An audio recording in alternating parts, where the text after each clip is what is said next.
Իվետա Տոնոյան, համեցեք։ Շնորհակալ եմ։ Հարցս ուղղում եմ կառավարության ղեկավարին, ակնկալելով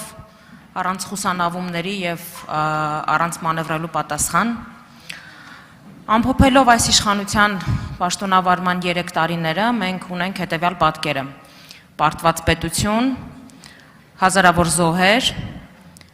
Արցախից Հայաստան տեղափոխված շուրջ 40,000 ընտանիքներ, որոնք ունեն սոցիալական լուրջ խնդիրներ, տնտեսական կոլապս, վերջին 11 ամիսների ընթացքում շուրջ 7.5% հնայի անկում, ներդրումների զրոյական մակարդակ,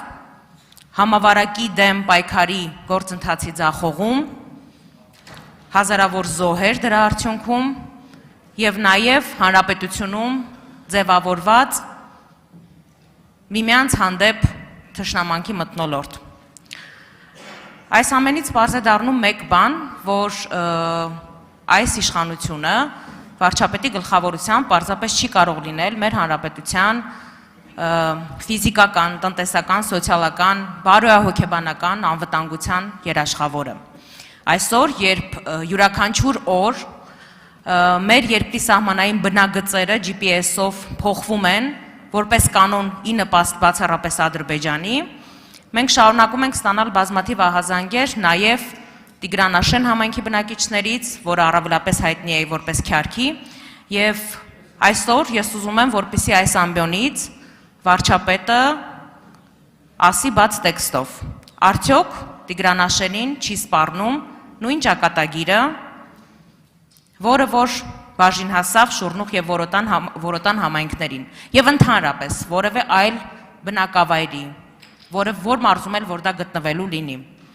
Խնդրում եմ, որպեսզի այս ամբիոնից դուք հայտարարեք, արդյոք այս իշխանությունը տալիս է այդ երաշխիքները։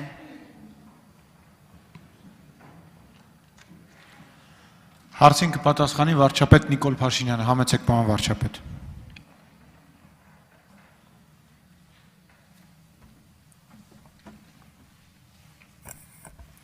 Շնորհակալ եմ հարցի համար։ Գիտեք, ես ստիպված եմ ասել, որ երբեմն տպավորություն է ստեղծվում, որ ասվում են բաներ, որոնց բովանդակության նպատակը պետք է շատ լուրջ հասկանալ։ Օրինակ, կար ժամանակ Հայաստանում կային քաղաքական գործիչներ, որոնք հայտարարում էին, ասում էին, որ Ալիևի տեղը լինեմ, ես հիմա կհարձակվեմ։ Շատ հարմար ժամանակ է, որովհետև հարմար է հատկապես այստեղից մտնել եւ այստեղից դուրս գալ։ Շատ հետաքրքիր կոորդինատներ կան այստեղ եւ այստեղ։ Եվ ասում են հրապարակային մամուլի ասուլիսի ընթացքում։ Գիտեք, էլի ասում եք բանում,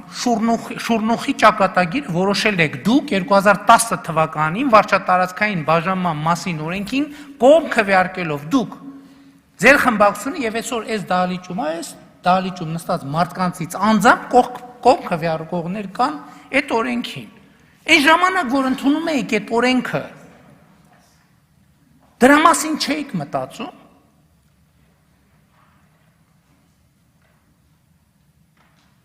Ընդհանուր առմամբ կարող եմ արձանագրել հետևյալը, որ հակամարտության արդյունքում հակամարտությունը Ղարաբաղի լուծված չէ եւ հակամարտության արդյունքում առաջացած կան բազմաթիվ հարցեր, որոնք լուծված չեն։ Մենք էլ ունենք այդպիսի օրակարգ եւ այդ օրակարգը քննարկում ենք։ Ես ուզում եմ հասկանամ, ինչու անընդհատ, ինչու օրինակ, այս ամբիոնից որևէ մեկը չի բարձրացնում, բա Արցվաշեն գյուղի հետ ինչ ալնել օրինակ։ Օրինակ ինչի՞ չեք հարցնում, Արցվաշեն գյուղի հետ ինչ ա լինելու։ Մոռացել ենք բոլորս Արցվաշեն գյուղի հետ ինչ ա լինելու։ Կամ էլ եմ ասում, հերիք ասեք Շուռնուխ, դուք եք որոշել, որ Շուռնուխից են կողմ, ճանապարհից են կողմ, կամ չգիտեմ ինչից են կողմ, Ադրբեջանի բա որ կողմ էիք քվեարկում, այն ժամանակ չէիք մտածում, բայց չքվեարկեիք կողմ, Ասեին, չէ, շուրնուխից են կողմ հորադես համայնքն է։ Մենք էլ այսօր կգայինք կասեինք, բան, գրեք շուրնուխից են կողմ Լեռնային Ղարաբաղի Հանրապետությունն է։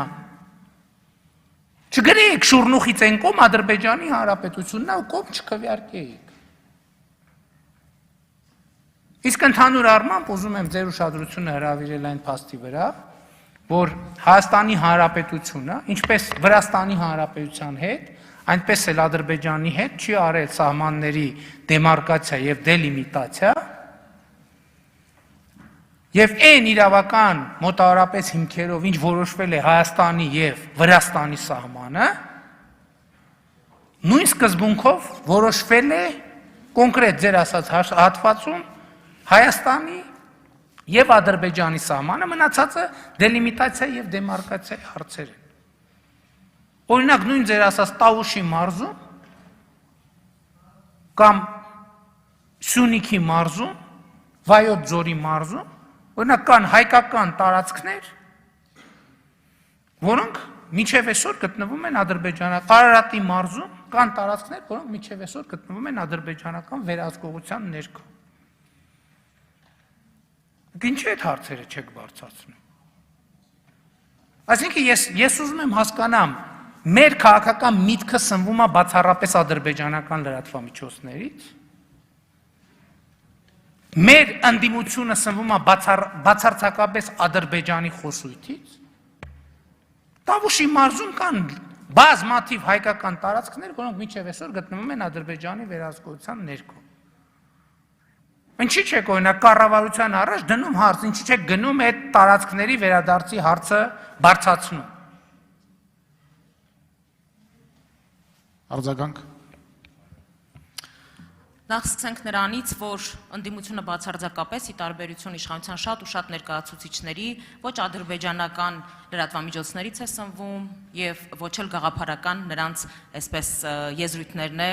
քննարկման այսպես բովանդակային դաշտ բերում, ինչը չեմ կարող ասել բնականաբար իշխանության շատ ներկայացուցիչների մասին։ Ինչ վերաբերվում է նույն շուրնուխի հետ կապված, ես իհարկե հասկանում եմ, որ մանիպուլյացիաների միջոցով շատ հեշտորեն հնարավոր է հանրային տրամադրությունները շեղել, սակայն դուք ամենայն դեպս որպես լինելով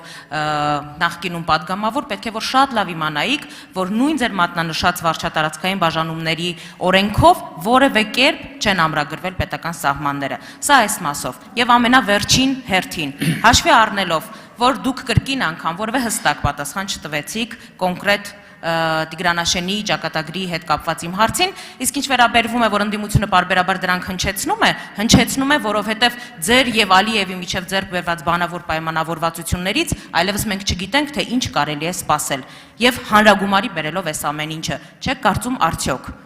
որ իսկապես դուք եւ ձեր ղեկավարած քաղաքական թիմը սպառել եք ձեզ եւ պետք է հեռանաք։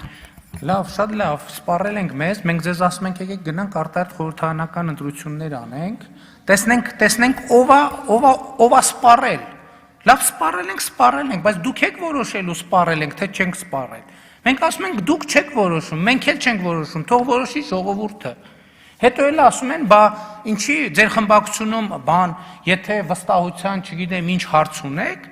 եթե մեր խմբակցության հետ ամեն ինչ կախված, իրանց հետ կքննարկենք, ձեզ հետ ինչ ենք քննարկում։ Մենք ձեզ ուրիշ բան ենք ասում ենք եկեք, որպեսզի չասեք, այ իշխանությունը ինքը որոշեց ժամկետները, ասում ենք եկեք նստենք իրար հետ որոշենք ժամկետները։ Երկրորդ ընտրական օրենսգիրքը դուք որ մերժեցիք, այո մենք գնացինք իմ քայլը խմբակցության շրջանակում քննարկեցինք, որ որոշեցինք, որ ռեյտինգային վարկանշային ընտրակարգը պետք է մեր ընտրական օրենսգրքից հանել։ Հիմա դուք կասեք, վայ, այդ ո՞նց եք բա առանց մեզ որոշել։ Բա դուք ասացիք, չէ, մեզ հետաքրքիր չի այդ թեման։ Արտահերթ ընտրություններ անցկացնելու այսօր երկրում մի ձև կա, վարչապետի հրաժարական, 2 անգամ վարչապետ չի ընտրվում, տեղի ունենում արտահերթ խորհրդարանական ընտրություններ, ասում եմ, եկեք պայմանավորվենք ինչ ժամկետներում, որ չասեք։ Իշխանական խմբակցությունը ինքը իրանով մեր ասածները չլսելով արեց, հիմա մի շանս բաց թողեցիք։ Հիմա իմ քայլը խմբակցությունը որոշել է, որ ընտրական օրենսգիրքը պետք է լինի այսպես։ Հետո չփողոք եք ասեք, վայ, բա ինչի մեզ չեք հարցրել։ Դուք եք ասել չեք ուզում քննարկենք։ Եվ եթե չեք ուզում քննարկենք, իհարկե Դիմ Քայլը խմբակցությունը իր կազմով կառավարության հետ կքննարկի, որոշում կկայացնի։ Դուք եք այդ լիազորությունը ու պատվիրակումը տվել։ Կորոշեն կլինի արտահերտ ընտրություններ, կլինի, կորոշեն չի լինի, չի լինի։ Դուք ամեն անգամ խոսացեք, հրաժարական եք ասում։ Ասում եք շատ լավ։ Հրաժարական ուրեմն արտահերտ ընտրություններ, ասում եք չէ։ Այսինքն դուք ասում եք եկեք թողեք նեղ կազմով որոշենք։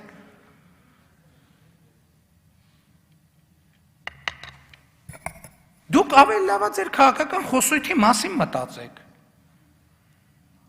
Ժողովրդի հասցեին ամենավերջին բառերն եք ասում, հիմա դուք ում դեմ եք կառավարության թե ժողովրդի։ Մեծ հավանականությամբ երկուսի, որովհետև այս կառավարությանը ընտրել է ժողովուրդը։ Դուք ասում եք չէ, ժողովուրդը թող չընտրի կառավարություն։ Թող մենք գնանք վրանում նստենք, որոշենք թե ով է Հայաստանի Հանրապետության կառավարությունում։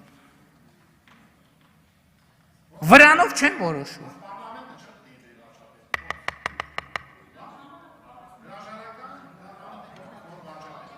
Մենք ասում ենք պարլամենտը վարչապետին ընտրել է արդեն։ Եթե դուք ասում եք եկեք ժողովրդին գնանք հարցնենք։ Եվ ժողովուրդն է ընտրել վարչապետին, եկեք գնանք ժողովրդին հարցնենք։ Եկեք ժամկետները, եկեք թուղթ ստորագրենք, որ մենք այս ժամկետում, այս ընտրական օրենսգրքով, այս ժամկետում անում ենք ընտրություններ։ Ուրիշ ինչ պայման եք ուզում, եկեք քննարկենք։